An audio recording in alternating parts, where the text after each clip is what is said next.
आपण पाहत आहात RK न्यूज, बातमी तुमची, आवाज आमचा। पेठ वडगावचा MBBS विद्यार्थी पुण्यातून 14 दिवसांपासून बेपत्ता। रॅगिंग आणि मानसिक छळाचा कुटुंबियांचा गंभीर आरोप।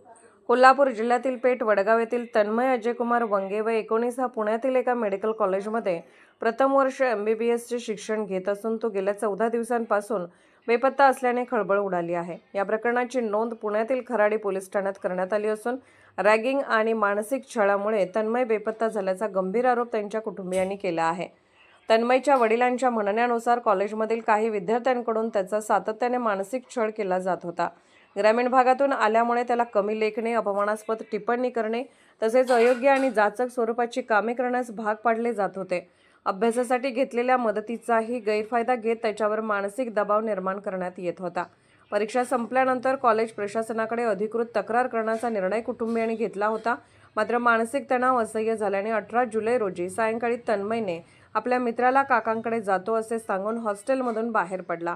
त्यानंतर तो परतलाच नाही। यानंतर कुटुंबियांनी शोधाशोध करून अखेर पोलिसात तक्रार दाखल केली। पोलीस तपासात तन्मय पुणे रेल्वे स्थानकावरून हुतात्मा एक्सप्रेसने सोलापूरच्या दिशेने गेल्याचे समोर आले आहे। लोणीकंद परिसरात त्याच्या मोबाईलचे शेवटचे लोकेशन मिळाले असून त्यानंतर त्याचा मोबाईल बंद पडल्याचे तपासात निष्पन्न झाले आहे।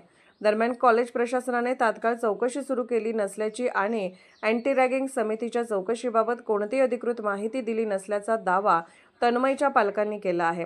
त्यामुळे या प्रकरणाची सखोल चौकशी करून तन्मयच्या तातडीने शोध घ्यावा अशी मागणी कुटुंबियांनी केली आहे।